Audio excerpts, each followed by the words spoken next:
Esta semana ha sido intensa en lo que algunos llaman la redefinición de las relaciones entre México y Estados Unidos.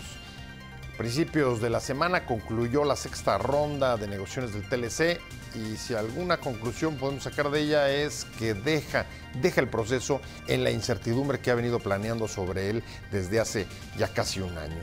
Después, el discurso sobre el Estado de la Nación del presidente de Estados Unidos reafirma el rechazo a la migración y la idea de construir un muro que ataje desde su punto de vista la entrada de una frontera porosa por donde dice pasan drogas, pasan inmigrantes y pasan también el comercio injusto. Mañana se espera la visita del secretario de Estado Rex Tillerson y en medio de todo esto lo que sigue planeando es el interrogante de ¿y hacia dónde van las relaciones entre los dos países, otrora socios comerciales desde la firma 1994 del Tratado de Libre Comercio?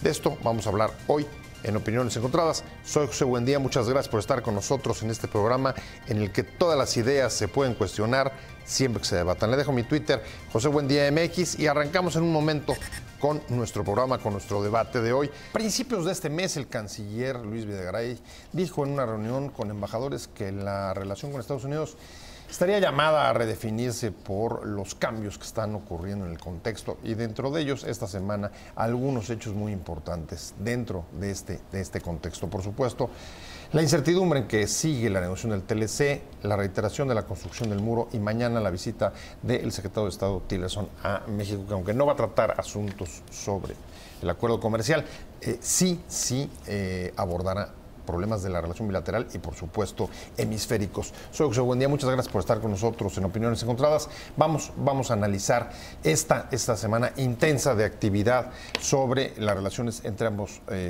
países. Raquel Sáez, muchas gracias por estar con nosotros. Hola, muchas gracias. Investigadora de Comexi y además de la Universidad Iberoamericana. Y como todos los miércoles, ya se me está yendo el día, esta semana está intensa. Demian Sánchez, experto en políticas públicas y además del equipo de Margarita Zavala, que busca la candidatura independiente a la presidencia. Si quieres empezamos contigo, y la verdad es que quizá la primera pregunta que todo el mundo trae es realmente lo que estamos asistiendo en el cúmulo de contactos que se están dando entre los dos países. Ya enlisté algunos. Sí estamos ante una redefinición de la relación. Va a ser inevitable, está llamada a cambiar, y a cambiar hacia dónde. Bueno, se está redefiniendo desde el momento que se eligió a Donald Trump, ¿no?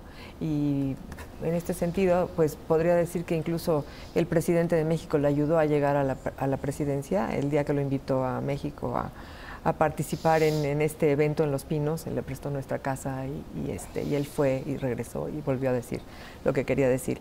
Y bueno, hubiéramos dicho que tal vez eso iba a ayudar a definir las relaciones entre los dos países. Sin embargo, no fue así, porque él continuó con el discurso separatista, es decir, el discurso donde de lo que se trata es de criminalizar a México, mostrarlo como un país poco confiable, un país, como él lo dijo, de violadores y criminales, y se ha seguido así con esta narrativa durante todo el año, ¿no? Y vimos también el desaire que le hizo al presidente cuando el presidente iba a acudir a Washington pues en una forma como de felicitarlo, ¿no? Y le dijo, bueno, si no vamos a hablar del muro, mejor ni vengas, ¿no? Y esto fue el gran drama que hemos estado viviendo, porque ni él ha venido a México, ni el presidente de México ha ido hacia allá. Sin embargo, sí se han encontrado los secretarios de Estado, en el caso del secretario de Estado y el secretario de Relaciones Exteriores, y vemos que el secretario Videgaray ha estado yendo a Washington continuamente. Entonces, me parece que sí se está redefiniendo la relación. Sin embargo, hay puntos que se van a tener que restablecer de una manera diferente a como se venía estado haciendo, ¿no? O sea, la relación va a cambiar, no sé si coincidas, Demian. Coincido. Pero se va a cambiar en qué y hacia dónde. A mí, en lo personal, me da mucha frustración e impotencia cómo el gobierno de México se está conduciendo en todo esto. Desde la visita que ya comentó Raquel, en las negociaciones del Tratado de Libre Comercio los enfrentamos con una enorme inseguridad y parece que nada más nos están correteando y nosotros con miedo. A mí me gustaría ver una posición mucho más segura, con confianza del gobierno, donde si nos ofrecen renegociar el Tratado de Libre Comercio, por ejemplo, nosotros decir, perfecto, pero fíjate que hay varios temas que a mí me vienen preocupando desde hace tiempo, que los camiones mexicanos no pueden ingresar a Estados Unidos todavía después de muchos años, el atún mexicano, nos gustaría mayor movilidad de profesionistas en la región. Hay un montón de temas que a nosotros nos interesan y jamás se discutieron. Estados Unidos llega y dice, yo quiero renegociar las reglas de origen y mayor contenido en los autos y cosas así. Y entonces, esto no es una negociación, porque ellos llegan, ponen una exigencia, nosotros hacemos lo mejor como para medio atenderla, pero nunca hubo una exigencia, nunca hubo una contraparte, nunca hubo una negociación. Yo creo que sería muy distinto si nosotros hubiéramos llegado con un menú de cosas y ellos con un menú de cosas y al final decimos, bueno, una negociación, yo te acepto esto a cambio de esto. Pero no estamos consiguiendo nada a cambio, no en el tema comercial. Está el tema de esta semana de los Air Marshals que quieren de Estados Unidos que porten armas en México, de vuelos de México a Estados Unidos. Probablemente el canciller Videgaray se los va a conceder. ¿Y todo esto a cambio de qué? México expulsó al embajador de Corea del Norte. Fuimos de los poquísimos países en el mundo que lo hicieron a petición de Estados Unidos. ¿Y qué logramos? Entonces, a mí, en mi opinión, este gobierno lo que le falta es redefinir, pero su actitud y su confianza y decir México tiene mucho que aportar a la mesa, México tiene mucho que exigir y deberíamos estar haciéndolo en vez de nada más teniendo miedo y protegiéndonos de que nos vayan a quitar algo. A ver, ¿todo esto a cambio de qué? Dice Demian, y yo te preguntaría, bueno, por lo pronto la sexta ronda termina con, digamos, se atempera, por decirlo de alguna manera, el temor o la preocupación de que Estados Unidos se pare de la mesa. Aunque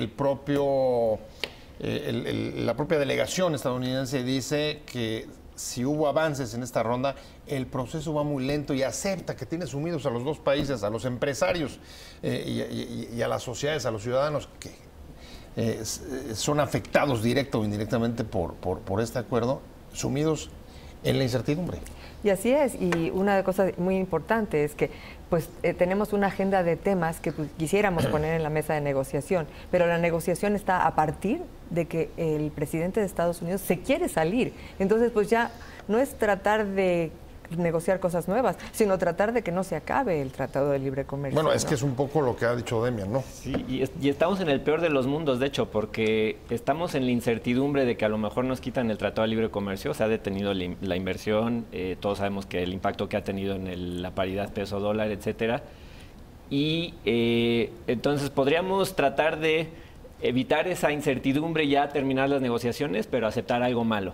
O dejamos, como está estado pasando, bueno, en la siguiente negociación damos un pasito y a lo mejor y todo, pero lo único que estamos logrando es alargar la incertidumbre, que todo esto implica que hay negocios de otros países que no están viniendo a México a abrir fábricas, que están posponiendo sus planes de inversión. Entonces, yo no vislumbro con la estrategia actual del gobierno un desenlace positivo para México. O vamos a aceptar algo que no nos gusta o seguimos en esta incertidumbre y pues a ver en dónde acabamos. Es que además la incertidumbre tiene distintas patas en la mesa. Yo estoy viendo por un lado, quién genera incertidumbre y por otro lado, quién no puede parar la incertidumbre. Y en ese sentido, la pregunta es si la intención final es llevar esto más allá de los procesos electorales. Si Estados Unidos lo que está pretendiendo en efecto es, a ver, sí vamos lento, pero es por ti, es porque tú no acabas de entender, porque tú no estás sabiendo negociar, y mejor en todo caso, vámonos a cuando después de las elecciones conocemos quién vaya a ser el presidente de México y después de las elecciones intermedias de Estados Unidos en noviembre. Sí, así es. Ese es un problema muy grande porque una de las cosas que dijo Lighthizer, el negociador, el que ha estado yendo de un lado a otro, es lo que más nos importa ahorita es tratar de definir algo antes de que vengan las elecciones de México. O sea, ellos saben nuestros tiempos electorales, nuestros tiempos políticos, pero ellos tienen todavía, después de nuestras elecciones, en noviembre tienen las siguientes elecciones. Y para ellos puede significar mucho porque yo tengo la sensación de que el Congreso se va a redefinir. Y bueno, ahorita está totalmente republicano en las dos cámaras y veremos si se va a cambiar. Y yo tengo la sensación que por lo menos el Senado se va a revertir y que va a ser un Senado demócrata. Pero bueno, yo no quiero adelantar nada porque nos hemos equivocado en todo. A ver, ¿no? pero ¿no les parece que empiezan a haber señales? Y ahora paso al siguiente punto, que es el discurso sobre el Estado de la Nación. El propio presidente de Estados Unidos parece tener claridad sobre dos cosas. Una, él mismo, previa a la sexta ronda, dijo: conozco y sé las dificultades que puede haber por una negociación como esta después de que, cuando hay un contexto de elecciones, sí, como el caso de México en mayo. Y luego, yo no sé cómo vieron ayer, pero parte del discurso que dirigió al Estado de la Nación parecía dirigirse, al Congreso para pedirle que lo ayude con la perspectiva, pues, de otra vez tener que enfrentar el tema de que le cierren el gobierno por falta de una negociación, pero además asumiendo con mucho más claridad que antes la agenda republicana, por lo menos en materia de política exterior. No sé cómo lo veas. Sí. Ahí nos puedes contradecir tanto a Raquel como a mí, si no hay acuerdo sobre ello. De acuerdo.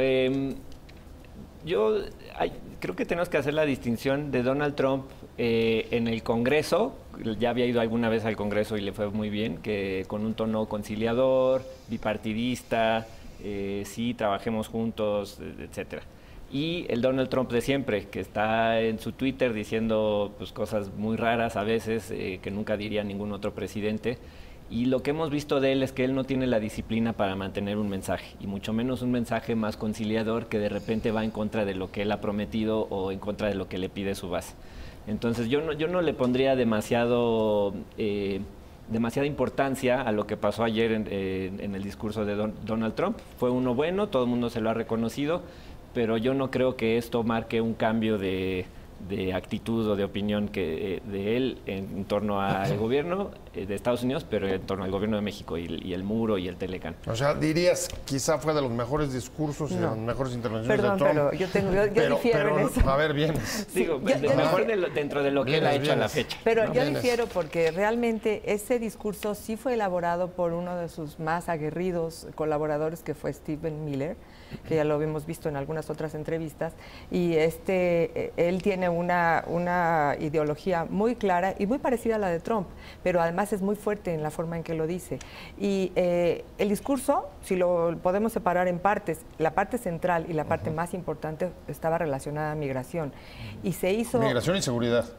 Sí, pero migración, en la seguridad en el tema de migración, porque él se refirió a esta pandilla que se llama la MS-13, que es la Mara Salvatrucha en términos sencillos, y que viene de Salvador, que no tiene nada que ver con México, pero la narrativa y la forma coreográfica, porque yo no lo veo de otra forma, en que se hizo esto, cuando levantaban y veían la mirada a estos invitados que estaban ahí, que habían perdido familiares y que se prestaron para este espectáculo político, me parece grave, porque fue reducir todos los males de Estados Unidos al tema migratorio. Y él dijo en una de sus partes, porque todos los americanos somos dreamers. Sí, sí. No se refería a que los dreamers, de los que hemos estado hablando y a los que estamos aludiendo constantemente y que queremos proteger, sino él estaba diciendo, vamos a proteger a los nuestros, ¿no?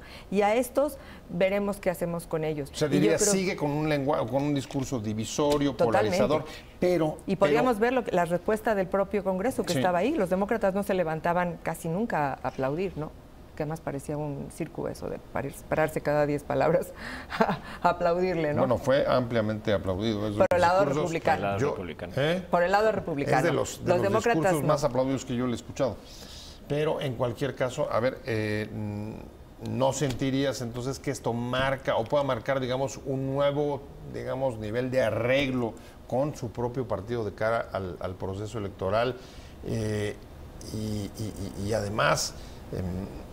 digamos, un punto de inflexión respecto a la relación con el Congreso? No lo creo. Decía, lo que ha mostrado a través de un año habla mucho más de lo que mostró ayer. De acuerdo, no que haya sido benéfico para México, muy bueno el discurso, sino simplemente es de lo mejor que le hemos visto a él, coreografiado, con frases muy incluso palomeras, ¿no? Sí. One-liners, como le dicen. Exacto. de un artista, de un actor más que de un presidente. Entonces fue de lo mejorcito, pero no, y coincido, no veo por dónde vaya a haber un cambio de actitud. Y esto que comentabas de que el propio Trump ha mencionado que el proceso electoral en México es quizá una buena razón para posponer, pues tampoco lo veo como algo muy bueno, porque insisto, la incertidumbre en la que estamos viviendo la estamos viendo nosotros, no tanto ellos, ¿no? Entonces aquí es donde se están posponiendo las inversiones de nuevas armadoras, etcétera.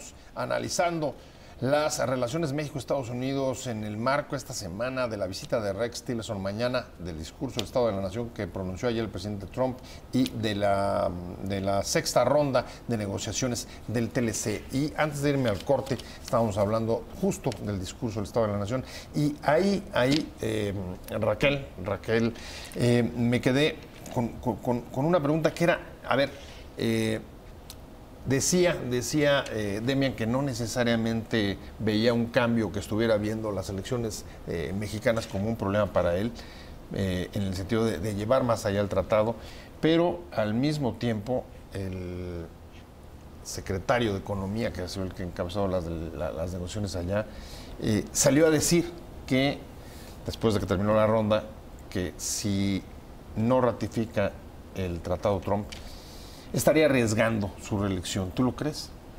La reelección de Trump, no lo sé porque habría que hacer un análisis de qué está pensando la mayoría de la población. El tema del Tratado de Libre Comercio es un tema populista de derecha, pero también fue un tema populista de izquierda, porque incluso Bernie Sanders lo tuvo parte de su campaña y de su discurso. Decía que en realidad hay que renegociar el Tratado de Libre Comercio, no decía derogarlo, porque había algunos puntos que eran dañinos para la población. Sin embargo, hemos visto que parte de ayudar a un país es tener tratados comerciales.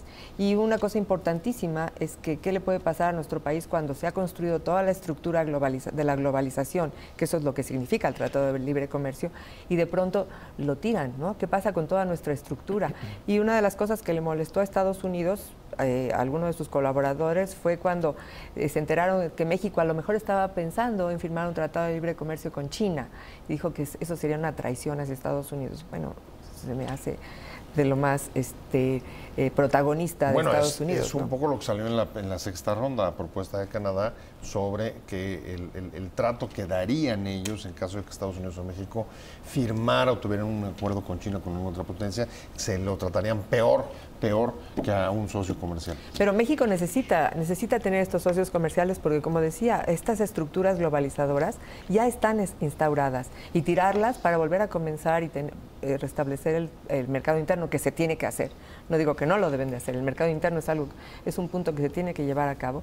Sin embargo, también dependemos del resto del mundo, y las tecnologías y la forma en que estamos viviendo en el mundo no podemos dejar de lado de que pertenecemos a este mundo global. Si Estados Unidos quiere salirse, muy probablemente se va a salir, y si se sale, nos va a dejar fuera a nosotros y va a querer volver a negociar, pero uno a uno, que es uno de los discursos que ha tenido Trump constantemente. Sí.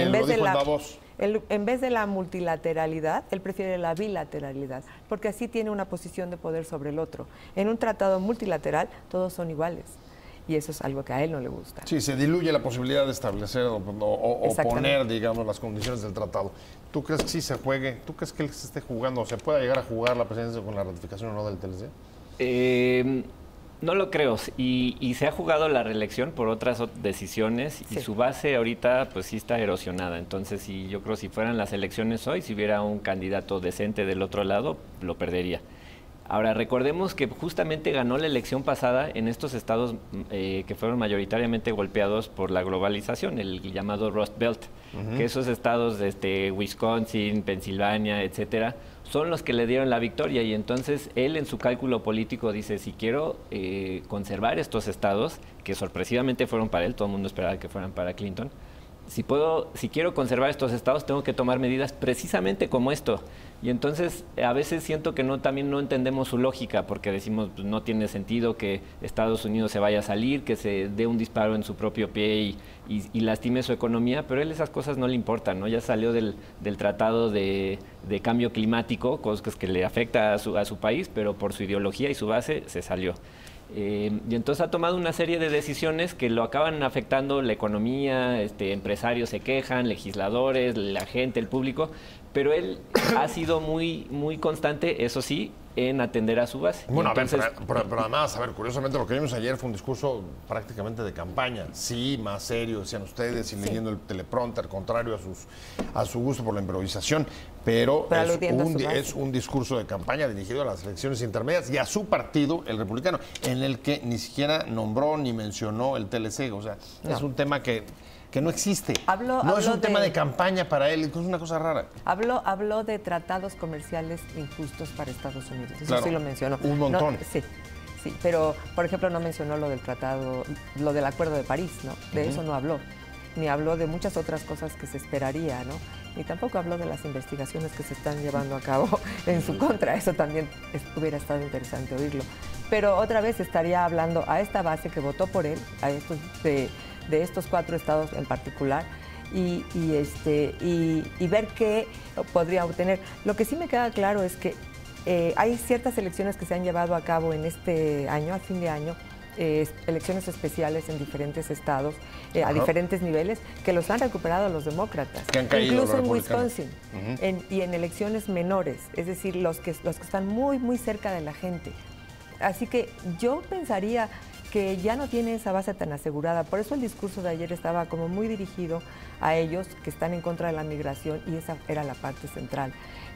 Yo creo también que lo que estaba haciendo era tratar de que los republicanos se levantaran a aplaudirle para que tuviera él ese reconocimiento que le hace mucha falta siempre en sus mítines y en sus actos de... Bueno, en cualquier caso pone sobre la mesa algunas posturas, digamos, de manera más enfática de lo que había hecho el muro, por supuesto. Insiste de una manera muy clara vinculando seguridad, migración y terrorismo. Pone sobre la mesa Guantánamo, sí. Digamos, el lugar donde juzgan extraterritorialmente y sin respeto a procedimientos que ofrecen la justicia norteamericana en derechos humanos a terroristas. Y una agenda que pareciera más parecida a la que siempre traen han traído los republicanos, y sale un poco de ese aislamiento, esa tendencia al aislamiento que ha reiterado con su frase de no vamos a ser los policías. Estamos hablando con Demian Sánchez, especialista en política pública, y además está en la campaña de coordinador de la campaña de Margarita Zavala. Estamos hablando con Raquel Saed. Raquel es profesora de la Universidad Iberoamericana, especialista en asuntos internacionales, y además es socia de Comexi. Así es. Me quedé contigo, Díaz. A ver, ayer pone el presidente Trump una agenda más o menos amplia sobre distintos puntos de interés en el mundo, con cosas graves, reactivar Guantánamo, el muro es un problema además de seguridad, terrorismo, inmigración, etcétera. Y mañana Tillerson empieza una gira por América Latina, comenzando por México. Sí, viene acá a México, y lo interesante es con quién se va a reunir en México. Aparte de que va a ver al presidente, va a ver también, obviamente, al secretario de Relaciones Exteriores, pero se encuentra con los cancilleres de los países de Centroamérica, que es algo muy interesante, porque esos países son los que más necesitan apoyo, sobre todo de Estados Unidos, y los va a reunir, vienen aquí a reunirse con él. Y también, bueno, obviamente con sus embajadores que vienen desde esos países. Y supongo que van a hablar de cuál va a ser la intervención de Estados Unidos en esos países, que no creo que sea mucha, pero es un poco como para tener presencia. Después va a Panamá a pararse nada más por gasolina, y después va a... Una escala. Y después se va a Argentina, donde va a 2 ciudades, va a Buenos Aires y a Bariloche. Y de ahí va a Perú. Hay que tomar en cuenta que Argentina es un país de derecha, donde además de todo, los hermanos Trump, o sea, los hijos de Trump, tienen negocios ahí. El gobierno de Macri les abrió la posibilidad de construir los hoteles Trump ahí en Buenos Aires, y supongo que en Bariloche también. Y entonces, bueno, vienen como en una acción de reconocimiento de su gobierno. No así, no va a otros países que tengan gobierno de izquierda, y sobre todo, después de ahí va a Perú, y después va a Colombia, que Colombia ha sido un país que el gobierno de Santos ha sido muy apoyador y también receptor de los apoyos de Estados Unidos. Es como una gira entre gobiernos afines o gobiernos Sí, amigos, pero o es para vender Estados Unidos, o relaciones recuperar públicas, el liderazgo. Yo creo que es recuperar el liderazgo que Estados Unidos había tenido en Latinoamérica, porque pues en el tiempo en que existía el mundo bipolar y que estaban estas esferas de influencia, pues Latinoamérica era su esfera de influencia, a lo mejor en tercero o cuarto círculo, pero era. Y se perdió después de que cayó el muro de Berlín. Entonces es una forma de tratar de recuperar un poco la presencia de Estados Unidos. Pero eso es salir del aislacionismo, digamos, que más bien dibujó en el primer año. Sí, bueno, hay que recordar que el secretario de Estado muchas veces no ha actuado en la misma línea que el presidente Trump. Incluso ha habido contradicciones abiertas, hubo aquella reunión donde él dijo que era un tonto y bueno, etcétera. Entonces yo no lo consideraría un cambio de actitud del gobierno de Estados Unidos. El secretario de Estado está haciendo lo que debería de ser un buen secretario de Estado, y es estar en contacto con vecinos importantes. Sin embargo, no creo que haya mucho impacto de esta gira, que haya un nuevo acercamiento, que haya un nuevo entendimiento. Lo veo muy complicado. Pero una cosa que sí es interesante es que Tillerson, a pesar de todo y a pesar de no venir de la política y no saber nada de relaciones exteriores, a mí me parece muy interesante que él sí, en la reunión pasada que vino con John Kelly en febrero del año pasado, se portó muy prudente, a pesar de la grosería anterior que acababa de suceder. Sí. Se portó muy prudente, fue muy respetuoso con el presidente y además se adhirió al protocolo que se le impuso, etcétera. Y yo creo que en esta ocasión va a hacer lo mismo. Sabemos que tiene diferencias con Trump y que Trump trató de quitarlo en un momento dado. Pero bueno, ¿con quién se quedaría Trump si lo quita? Porque bueno, leales, ¿no? Y veremos.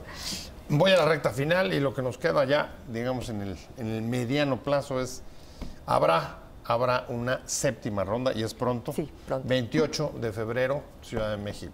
Así es. La anterior levantó unas expectativas que no cumplió. Solamente cerraron el capítulo de anticorrupción. Bueno, pero la anterior... muy vanagloriado. De acuerdo, ¿Ustedes qué esperan?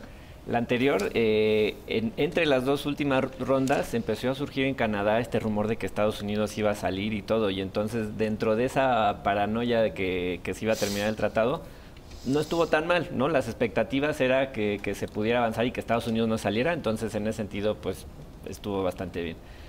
Quedan los temas más espinosos sobre la mesa. Reglas de origen, el sector automotriz, sí, claro. El famoso Sunset Clause, la cláusula de la salida sí. Cada 5 años, que en mi opinión sería terrible para México aceptar. Sería decir, sí, cada 5 años vamos a aceptar que me vengas a exigir cosas y te las voy a entregar, porque como vamos ahorita, vamos a acabar entregando muchas cosas. Entonces, además de que seguiríamos con la misma incertidumbre de que empresas no harían planes a largo plazo porque no saben si va a estar el tratado o no, esa misma incertidumbre la tendríamos. Tendríamos además el gran problema de que cada 5 años llegaría a Estados Unidos, con el presidente que sea, a exigirnos algo nuevo. Desnaturalizas el tratado. Pero hay algo donde sí me da esperanza. Me voy contigo, vienes. La esperanza que yo sí tengo es que se está hablando de esta diplomacia más cercana, es decir, las negociaciones que tiene México, por ejemplo, con los estados. Por ejemplo, con el estado de California, con el estado de Arizona o de Texas, que bueno, no es tanto así, pero con diferentes estados, es más acercado. Y son estados que no han, especialmente California, Nueva York, Illinois, esos estados han estado muy cerca de México y reconocen a México como un verdadero socio. Entonces, si no se puede negociar a nivel federal, pues se hará a nivel estatal. O sea, y ya se está haciendo. ¿Esa es parte de la redefinición de la relación? Entendió que Estados Unidos es mucho más complejo y no es solamente como acá, digamos, un gobierno central con un peso. Es que el federalismo es real allá. Y como le dan tanto valor y tanto peso a los estados, y ya vimos por eso es el sistema electoral que tienen es también por el sistema de los estados, es donde ellos se puede negociar. Y ya se está haciendo, ¿no? Y todas estas cumbres que se hacen a nivel de la frontera y a nivel legislativo, es porque se puede negociar con ellos. Entonces, pues esa es la única esperanza que yo veo por ahorita, y la otra esperanza es que vaya a una destitución. Bueno, me quedo con una posición, digamos, esperanzada y otra posición más bien escéptica. No sé si copié bien. Sí, sí. Bueno, los dos están de acuerdo, sí, está complicado y coincido, tenemos que hacer más con los estados, con empresarios, etcétera, pero también tenemos que ponernos las pilas con el famoso Plan B y entonces toda nuestra infraestructura carretera está diseñada para exportar a Estados Unidos, por ejemplo. No, bueno, tenemos que empezar a sacar hacia los mares. Ya me voy antes de que nos pongan la infraestructura, pero hacia la salida del canal. Muchas gracias, claro que sí. Raquel Saed, muchas gracias, profesora investigadora de la Ibero y además asociada de Comexi. Muchas gracias, Demian Sánchez, como siempre, nos vemos. Gracias. Pórtate bien. Ya nos contarás cómo van con las firmas, eso queda pendiente para la próxima. Gracias a los dos, pero sobre todo a usted por haber estado con nosotros en Opiniones Encontradas.